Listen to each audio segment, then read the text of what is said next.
유명한 켄터키 프라이드 치킨 KFC 창립자였던 코넬 샌더스라고 하는 사람에 대한 이야기를 혹시 아십니까?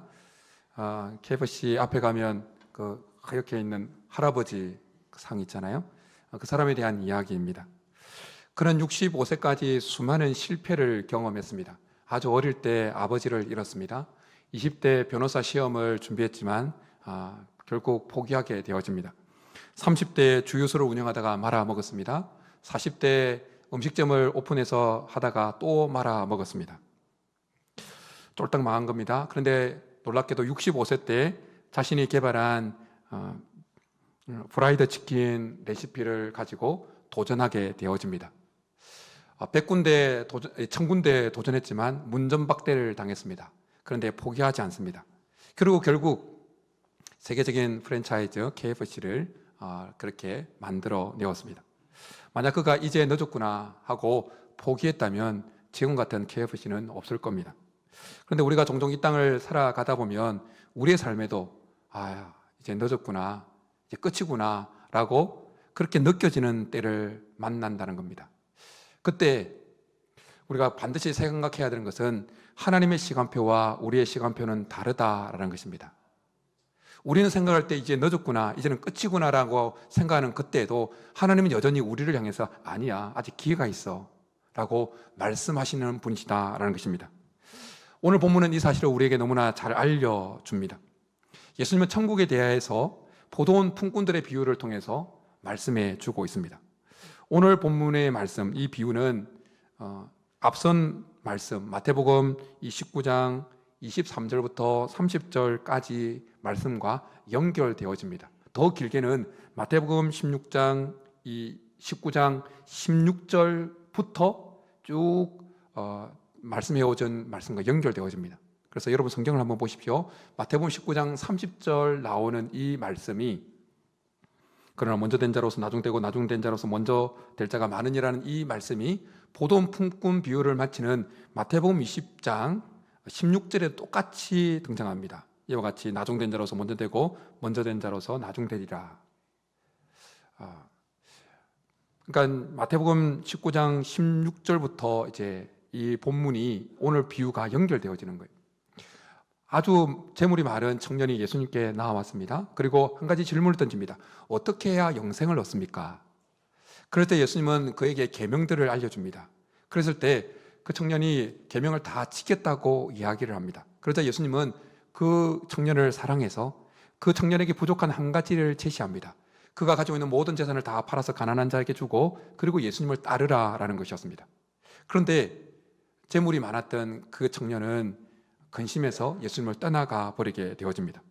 이 모습을 보시고 예수님은 부자가 천국에 들어가는 것이 어렵다라고 말씀합니다. 그러면서 낙타가 바늘기로 들어가는 것이 부자가 천국에 들어가는 것보다 더 쉽다라고 말씀합니다. 예수님께서 말씀하신 이 바늘기, 이 말씀에서 등장하는 이 바늘기는 우리가 생각할 때 실과 바늘 할 때 바늘 끝에 나 있는 그 구멍처럼 생각하지만 물론 원문을 살펴보면 그렇게도 해석할 수 있습니다.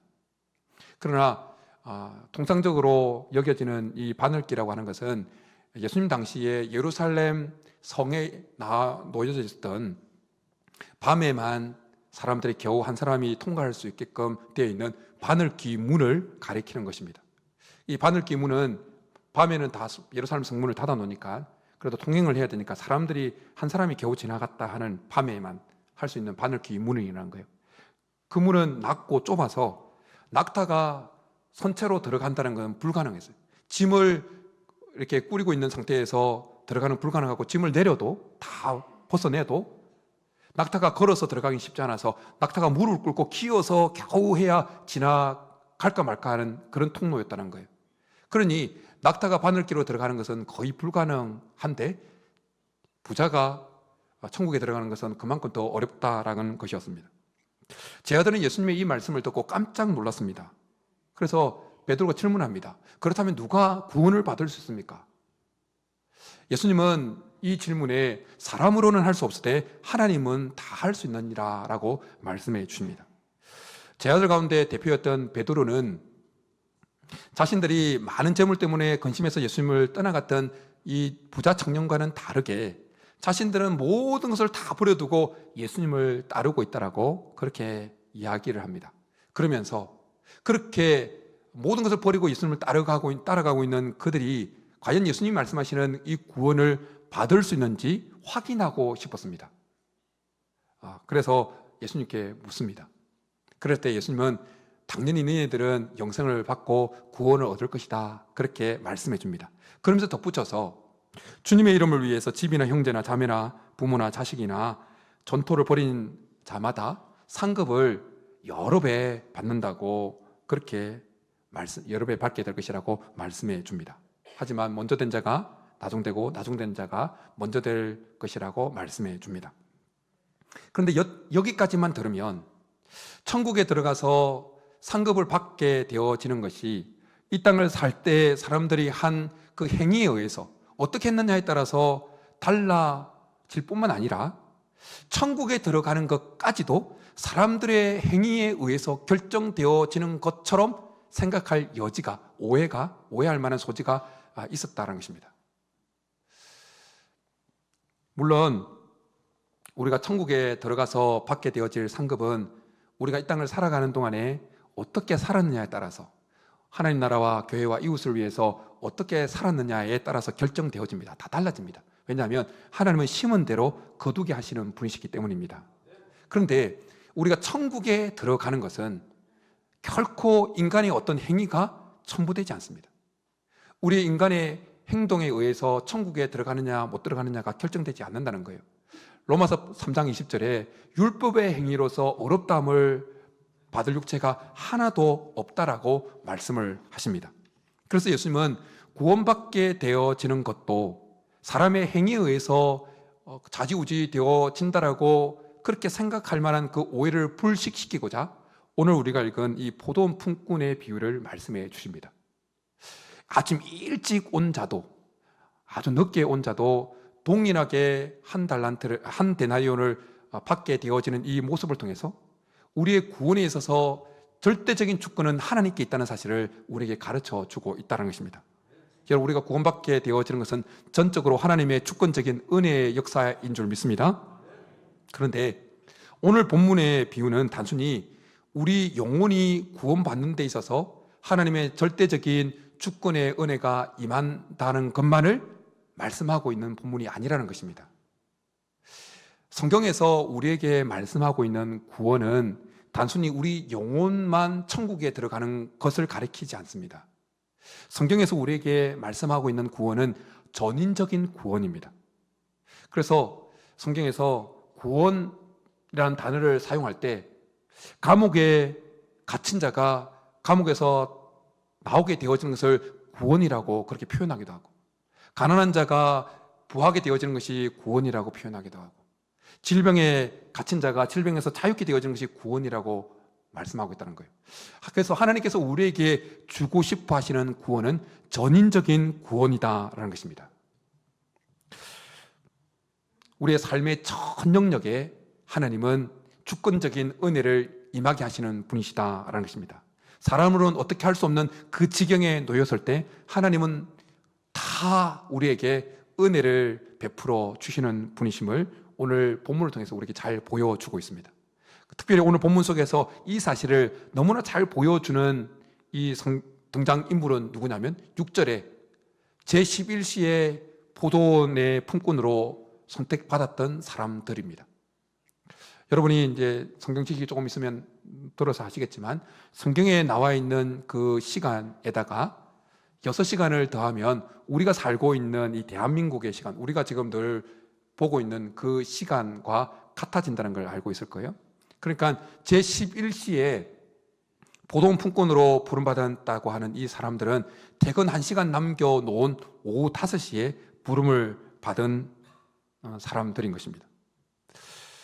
포도 수확철이 되게 되어지면 일시적으로 많은 품꾼들이 필요했었습니다. 팔레스타인이 9월 달에 포도를 수확하게 되어지는데, 그래서 이 본문도 9월 달 그 포도 수확을 배경으로 하고 있는 것입니다. 포도원 주인은 하루 당일 그 수확에 많이 필요한 일꾼을 찾고자 장터로 나갑니다. 그 장터는 많은 사람들이 왕래하는 곳이고 일꾼을 찾으려고 하는 사람이나 또 일거리를 찾으려고 하는 그 사람들이 늘 모이는 곳이기 때문에 인력 시장이 형성되어져 있었습니다. 본문에 나오는 모든 내용들은 사실 다 상징적인 것이죠. 포도원은 하나님 나라와 또는 교회 공동체를 가리키는 것입니다. 그리고 일꾼들은 그 하나님 나라와 교회 공동체에 부름받은, 선택받은 성도들을 가리킵니다. 그리고 일꾼들을 찾아 나섰던 이 포도원 주인은 당연히 하나님을 가리키는 것입니다. 예수님 당시에 유대 지역은 로마 식민지에서 경제적으로 아주 피폐해져 있었습니다. 그러기에 많은 사람들이 실업자로 있었습니다. 일거리가 별로 없었습니다. 장터에 나온 사람들은 다 하루 벌어서 하루 먹어야 되는 일용직이었습니다. 그래서 장터에 나온 사람들은 아침 일찍 일거리를 찾기 위해서, 선택받기 위해서 아침 일찍부터 그 인력시장에 나왔습니다. 우리나라에도 인력시장이 형성되어 있죠. 언젠가 인력시장을 이렇게 방영하는 24시간 방영하는 다큐를 본 적이 있습니다. 보니까 새벽 4시 30분인데 이미 그 인력시장 형성되어 있는 곳에 사람들이 꽉, 일용직 그 분들이 꽉 다 와 있는 장면이 있더라고요. 그리고 거의 5시 되니까 선택받은 사람은 봉고차를 타고 그 일거리 있는 장소로 가고, 그리고 5시 지나고 나니까 쓸쓸하게 그냥 하루 공치해야 되는 그 사람들이 쓸쓸하게 집으로 돌아가는 뒷모습을 방영하더라고요. 오늘 포도원 비유에 등장하는 인력시장 사람들도 인력시장에 일찍 왔습니다. 일찍. 그런데 어떤 사람들은 일찍 일거리를 찾아 선택받게 되어집니다. 우리나라 인력시장은 한번 새벽 5시 넘어가면 일거리가 이제 잡지 못한 사람은 공을 쳐야 되지만, 오늘 본문에 보면 그렇지 않고 계속 남아있으면서 어떤 사람은 9시에 또 일꾼으로 선택을 받게 되어집니다. 그리고 정오 12시에 또 어떤 사람은 계속 기다리면서 선택을 받게 되어집니다. 그리고 또 간신히 오후 3시에 일꾼으로 선택받는 사람들도 있습니다.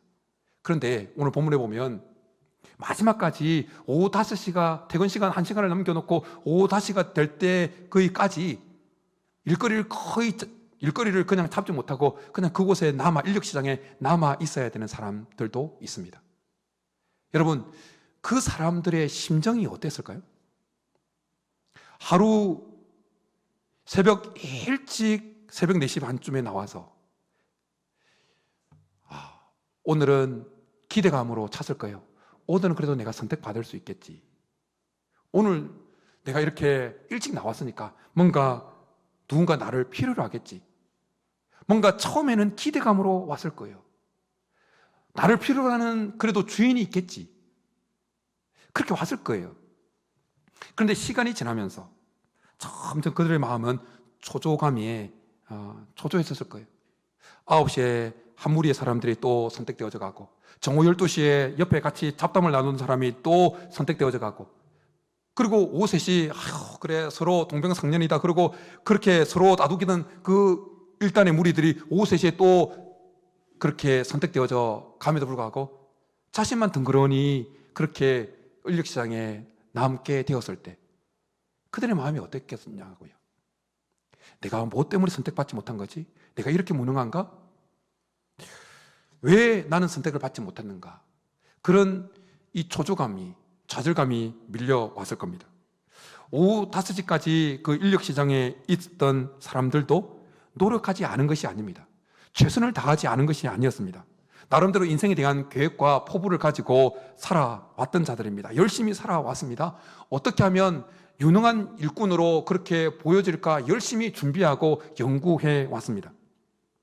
나름대로 장터에만 머물지 않고 때로는 원서를 여러 개 써서 직접 포도원 주인에게 가서 나는 이런 사람이요 하고 여러 번 제시했을 것입니다.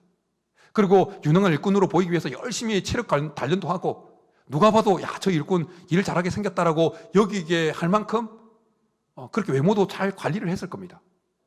최선을 다해서 포도원 주인의 눈에 띄려고 노력했을 겁니다. 그리고 마음속에 한편으로 이렇게 포도원 주인의 눈에 한번 띄기만 하면, 잘하면 그렇게 매일매일 마음 졸이면서 일용직으로 그렇게 지나지 않고 이제 정규적으로 전환되어서 살아갈 수도 있겠구나 하는 기대감을 가지고 새벽 4시 반에 그렇게 나온 것입니다. 그런데 인력시장에서 다른 사람들은 다 선택받는데 자신은 선택받지 못하는 현실을 직면하면서 그 마음에 좌절감이 밀려왔습니다. 열등감이 속에서 올라오기 시작합니다. 품꾼으로 그렇게 선택되어져 가는 그 사람들을 보면서 아니 저 사람들은 나보다 못한 것 같은데 오히려 내가 더 나은 것 같은데 자기를 선택하지 않으려고 자기가 생각할 때 더 비리비리한 일꾼들을 품꾼으로 뽑아가는 그 포돈 주인들을 보면서 오히려 포돈 주인들이 멍청하다는 생각까지 그 마음에 올라왔는지 모릅니다.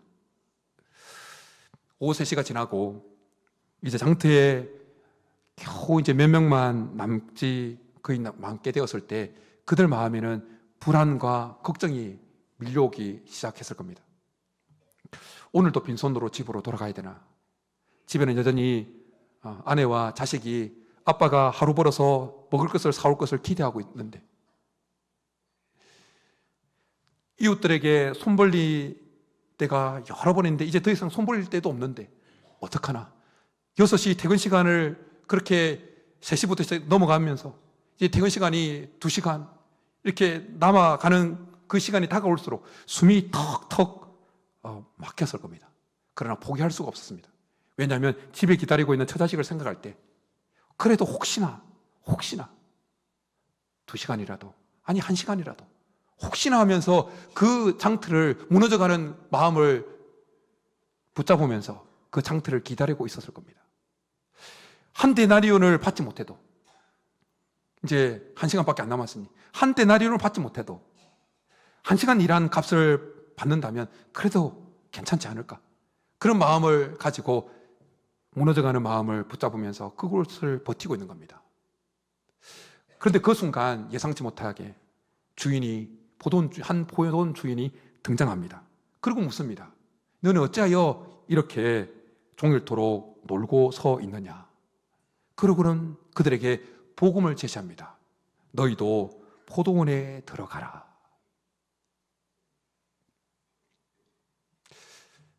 이 이야기를 들었을 때 오후 5시까지 애를 태우고 있었던 그 사람이 느꼈을 감정은 무엇이겠습니까? 너희도 포도원에 들어가라. 이제 살았구나. 이 마음이었을 거예요. 근데 여기서 잠깐 질문이 있습니다. 포도원 주인은 품꾼을 더 구하기 위해서 오후 5시에 이 인력시장에 나올 필요가 있었을까요? 없었을까요? 필요가 없었어요. 이미 포도원 주인은 아침 일찍 일꾼들을 그냥 한 무대기로 그냥 데리고 갔을 거예요. 포도원 주인이 한두 해 농사 지은 것이 아니잖아요. 포도철, 지금 포도 수확량을 딱 보면 일꾼들이 몇 명 필요하겠다 딱 짬밥이 나오잖아요. 그러니까 아침 일찍 이미 수많은 일꾼들을 필요한 적정 일꾼들을 이미 거둬갔을 거예요. 그리고 조금 모자라는 것 같은데 아침 9시, 정오 12시 그리고 오후 3시까지 와서 일꾼들 다 데리고 갔어요. 이제 경제적으로 생각할 때 경제적인 논리를 생각할 때 오후 5시에 어떤 사람들을 일꾼을 데리고 간다? 그 사람들이 시킬 일도 없는 거예요.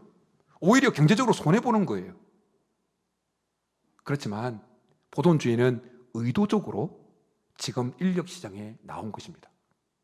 왜냐하면 포도원 주인은 지금 그 인력시장에서 오후 5시까지 마음을 졸이면서 그렇게 고통하고 아파하고 있는 그들의 필요를 채워주기 위해서 나온 것입니다. 이것이 바로 우리를 향한 하나님의 은혜와 사랑을 보여주는 중요한 장면인 것입니다. 이를 위한 고용이었다면 굳이 늦은 시간까지 품꾼을 더 뽑기 위해서 인력시장에 주인은 나오지 않았을 것입니다. 하지만 포도원 주인은 일 자체보다 사람 자체를 더 소중하게 여긴 것입니다. 오후 5시까지 그 인력시장에 남아있는 그 사람에게 일을 주면서 그 사람의 필요를 채워주고자 하셨다는 것입니다.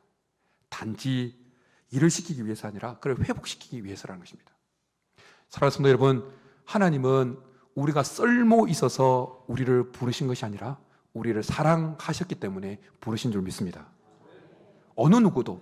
하나님은 사실 전능하신 분이시기에 하나님에게 우리가 뭘 얼마나 더 쓸모가 있겠습니까? 우리가 쓸모가 있어서 하나님께 부름받은 것이 아니라 하나님은 우리를 사랑하셨기 때문에 불러주셨습니다. 그리고 하나님은 우리의 고통과 필요를 보고 계십니다. 우리가 인생을 살아가다 보면 때로는 실패와 좌절과 아픔과 걱정과 불안을 직면할 때가 있습니다. 다른 사람들처럼 열심히 노력했지만 뭔가 되지 않는 그런 상황을 직면할 때가 있습니다. 왜 나는 안 될까? 나 이 고통을 하나님이 과연 보고 계신가? 이런 마음, 하나님 나의 기도를 듣고 계신가? 이런 마음이 올라오는 때를 직면할 때가 있다는 것입니다. 열심히 뭔가 노력하지만 언제나 끝에 가서는 뭔가 열매를 맺지 못하고 또 실패하고 또 실패하는 때를 경험할 때가 있습니다. 될 듯 하면서 결국 안 되고, 다른 사람들은 멀찍이 앞으로 가는데 나만 처져 있는 것 같은 느낌을 받을 때가 있습니다. 뭔가 새로운 일을 시작할 때 이것이 잘 될까 불안한 마음이 엄습할 때가 있습니다. 그때 하나님은 우리의 고통과 필요를 결코 외면하지 않습니다. 하나님은 우리의 눈물과 한숨까지 다 알고 계십니다. 하나님 우리의 마음과 어깨에 드리워진 무거운 짐을 알고 계십니다. 하나님께서 모세를 호렙산에서 부르실 때 모세에게 이런 말씀을 해 주십니다. 내가 애굽에 있는 내 백성의 고통을 분명히 보고 그들이 그들의 감독자로 말미암아 부르짖음을 듣고 그 근심을 알고, 여기 동사가 3개 나와요. 보고, 듣고, 알고. 애굽 땅에서 고통하고 있는 그들의 고통을 하나님이 보았다고 말씀합니다. 그리고 그들의 부르짖음을 들었다고 말씀합니다. 그리고 알고 있다고 말씀합니다. 하나님은 멀리서 무관심하게 계신 분이 아닙니다. 고통 속에 있는 우리를 직접 보고 계시고 알고 계시고 우리를 듣고 계십니다. 우리가 남모르게 흐르는 그 눈물을 보고 계십니다. 단순히 힘들겠구나 라고 아니라 우리의 아픔에 깊이 공감하십니다. 그리고 우리의 필요를 채워주십니다. 오늘 비유에 등장하는 오후 5시에 포도원에 들어갔던 이 품꾼들, 그들이 1시간 일하고 난 이후에 정산을 받을 때 얼마를 받습니까?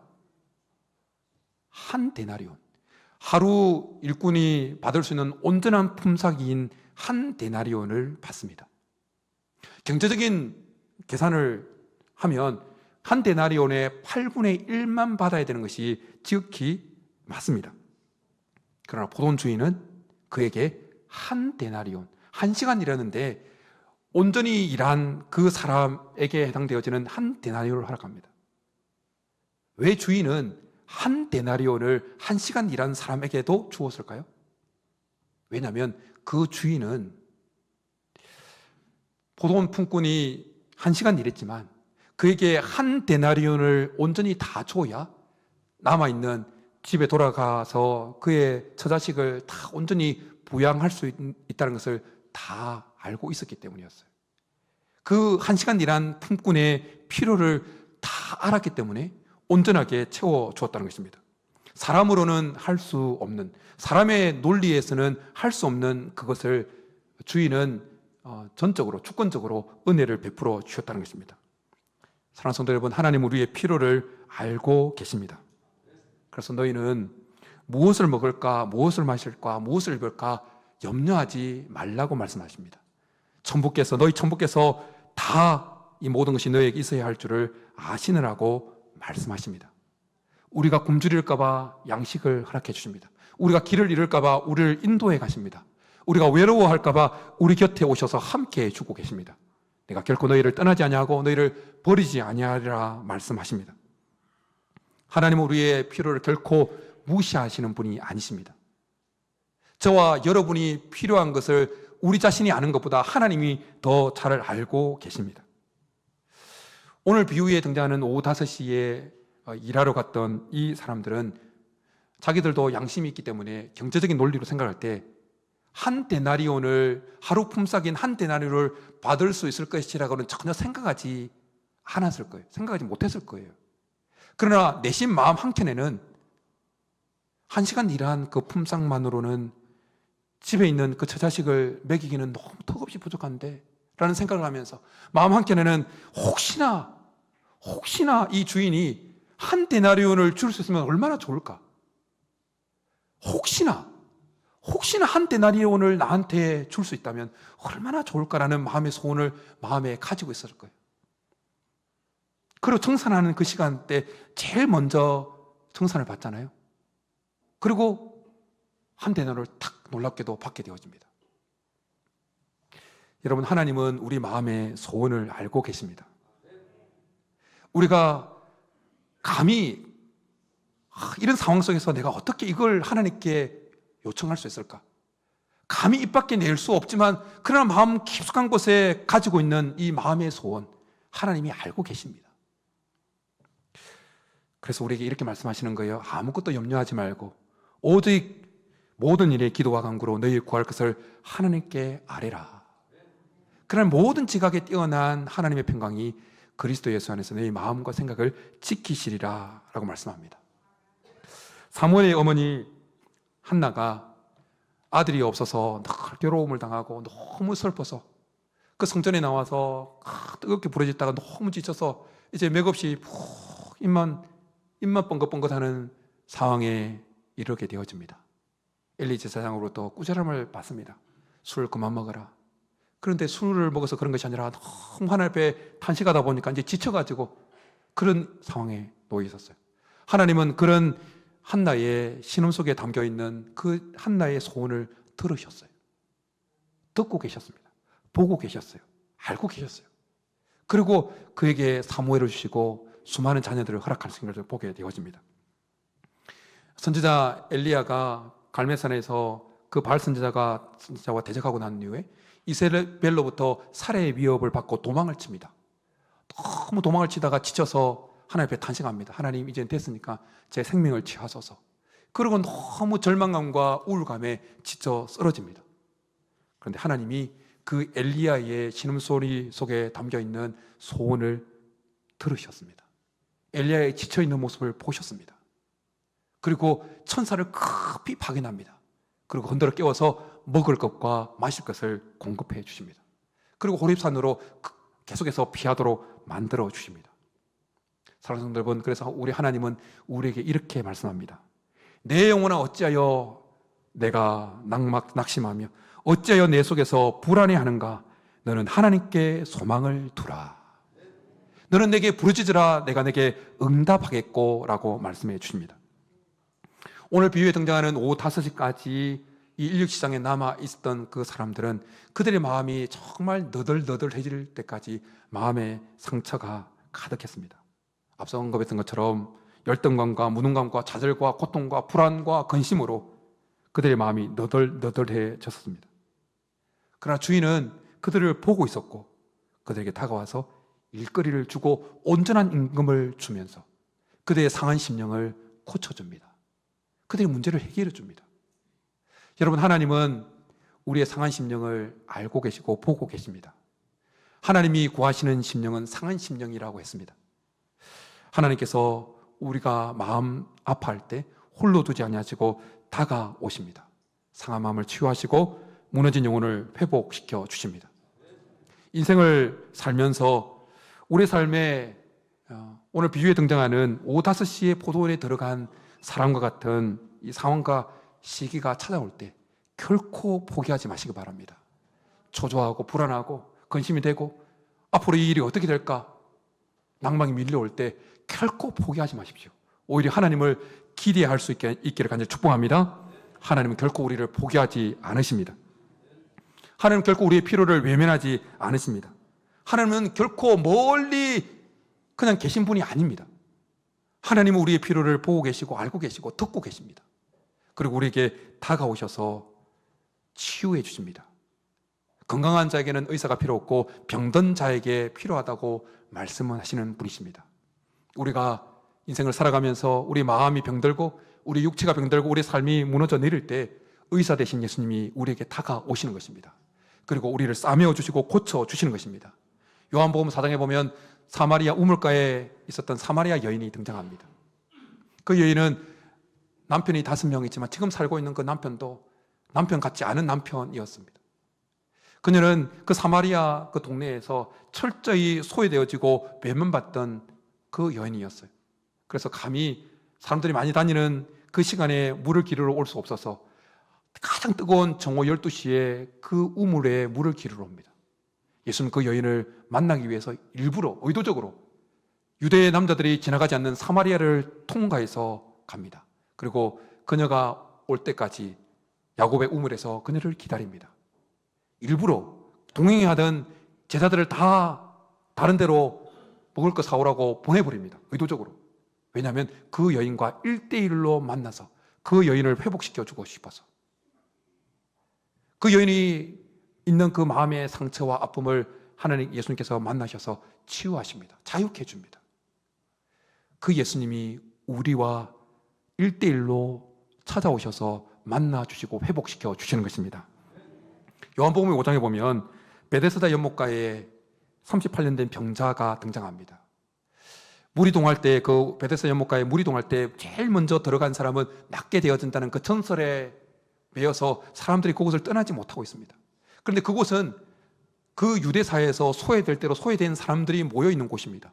그런데 그 중에서도 소외된 사람들 중에서도 38년 된 병자는 완전히 소외되어진 사람이었어요. 그러니까 소외된 사람들 중에서도 소외되었으니 그의 인생이 얼마나 비참하겠습니까? 어느 누구도 그를 배려하거나 당신이 오랫동안 그렇게 물이 동할 때 계속해서 그렇게 뒤처지고 있었으니 당신이 이제는 당신 차례요 하고 먼저 들어가시고 배려하는 사람이 한 사람도 없었어요. 어떤 상황 속에서도 희망을 품을 수 없는 그 38년 된 병자에게 예수님이 직접 찾아오십니다. 그리고 내가 낫고자 하느냐 물으십니다. 그리고는 우물이 아니라 그 연못이 아니라 예수님 직접 역사하시면서 그를 고쳐주시는 것을 보게 되어집니다. 사람으로는 어떻게 할 수 없는 그 지경에 놓였을 때 예수님이 찾아가셔서 그를 치유하시고 그의 피로를 채워주시는 것을 보게 되어집니다. 우리가 인생을 살아가면서 사람으로는 어떻게 할 수 없는 그 지경과 상황에 내몰릴 때 하나님 우리에게 다가오시는 것입니다. 그리고 채워주시는 것입니다. 그러게 여러분 이번 한 주를 살 때, 이번 한 주를 시작하면서 오후 5시에도 찾아오시는 하나님을 마음 깊이 새기고 이 한 주를 시작할 수 있기를 축복합니다. 혹시 이번 한 주를 살아갈 때 우리의 마음이 불안하고 초조하고 뭔가 마음이 무너져 내리는 상황을 직면할 때 포기하지 마시고 오히려 오후 5시에도 찾아오시는 그 하나님을 기대하며 나아갈 수 있기를 축복합니다. 반드시 하나님은 보고 계시고 듣고 계시고 알고 계십니다. 다가오셔서 우리를 싸매시고 치유하시고 회복시켜 주실 것입니다. 이런 은혜가 우리 모두에게 있기를 주님의 이름으로 축복합니다. 이 시간 우리 말씀 생각하면서 하나님의 사랑을 사모하는 자, 우리의 작은 신음에도 응답하시는 그 하나님을 기대하면서 우리 고백하며 나가겠습니다.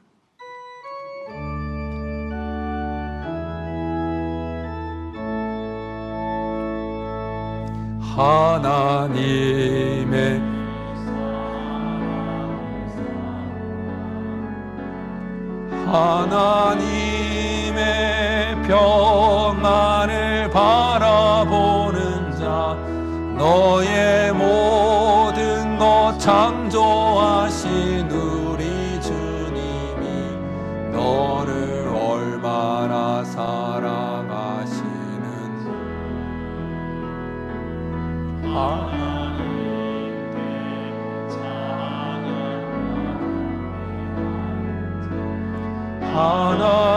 하나님의 선하심 닮아가는 자, 너의 모든 것 창조하신 우리 주님이 너를 자녀 삼으셨네.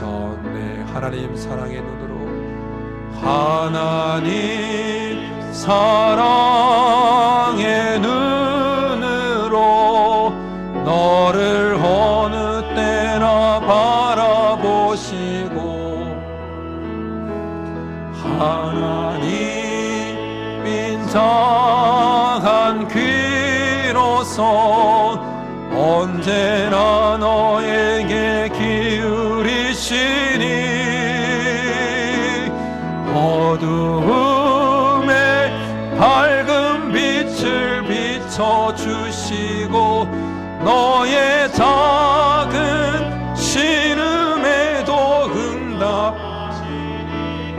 너는 어느 곳에 있든지 주를 향하고 주만 바라보. 하나님 사랑의 눈으로, 하나님 사랑의 눈으로 너를 어느 때나 바라보시고, 하나님 인자한 귀로서 언제나 너에게 기울이시니 어두움에 밝은 빛을 비춰주시고 너의 작은 신음에도 응답하시니 너는 어느 곳에 있든지 주를 향한 주만 바라보. 주만 바라볼지라.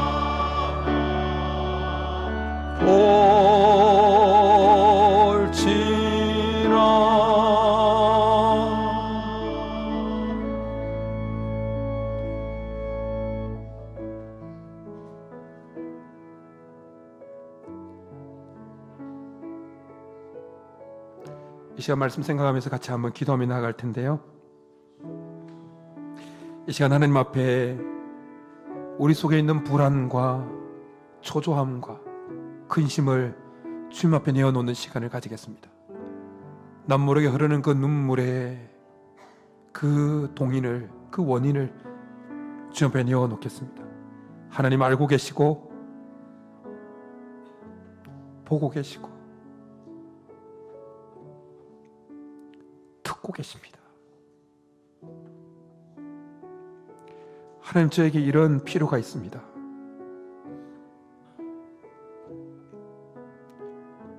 오후 5시에까지 마음이 무너져 내리면서 포기할 수 없는 가족들이 있기에 힘들지만 포기하지 않고 버티고 있는 우리의 모습을 하나님이 알고 계시고 보고 계시고 듣고 계십니다. 하나님이 필요합니다.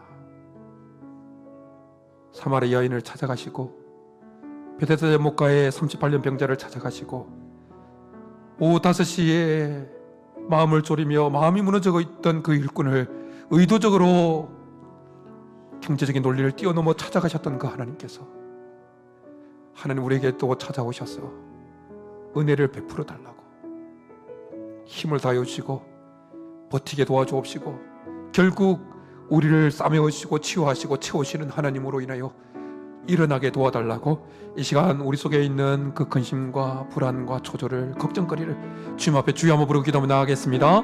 주여,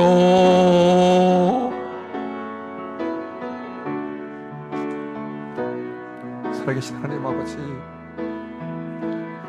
우리 성도들 가운데 하나님의 은혜가 필요한 상황에 놓여 있는 성도들이 너무나 많이 있습니다. 하나님의 도움이 필요하고 하나님의 만지심이 필요하고 남모르게 흘리는 그 눈물을 하나님이 닦아주셔야 됩니다.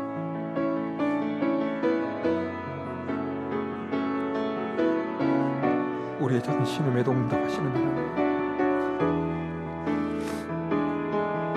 우리의 작은 신음에도 응답하시는 그 하나님, 우리 성도들 가운데 하나님의 만지심이 필요하고 하나님의 채워주심이 필요합니다.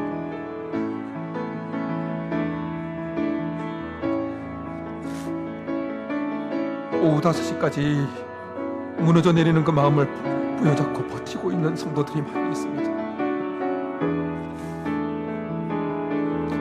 무너져 내리고 있는 그 마음을 붙들고 버티고 있는 성도들이 많이 있습니다. 하나님이 필요합니다. 하나님, 우리 성도들에게 힘을 다해 주시고 보고 계시고 알고 계시고 듣고 계신 하나님께서 찾아가셔서 싸매어 주시고 치유해 주십시오.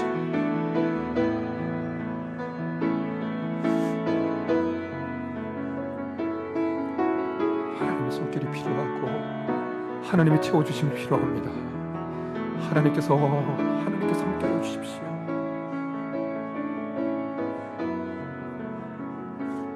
하나님의 아픔을 싸매어 주십시오. 성도들의 아픔을 싸매어 주십시오. 하나님의 성도들의 아픔을 싸매어 주십시오. 하나님께서 도와주십시오. 하나님 포기하지 않게 도와주십시오. 포기하지 않게 도와주십시오. 힘을 다여 주십시오. 역사하여 주십시오. 하나님 도와주십시오.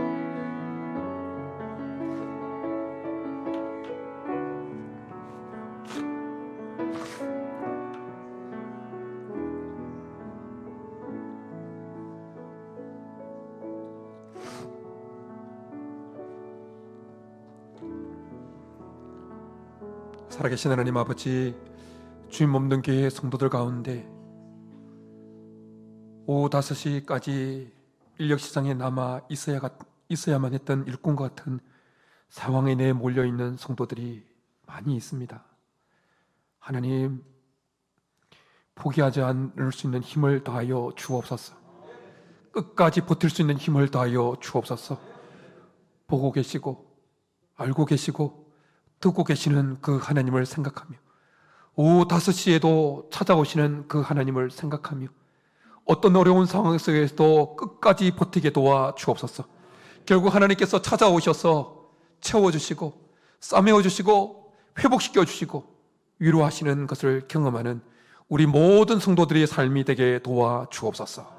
그렇게 주실 줄 믿고 감사를 드리며 예수님의 이름으로 축복하며 기도드립니다. 아멘.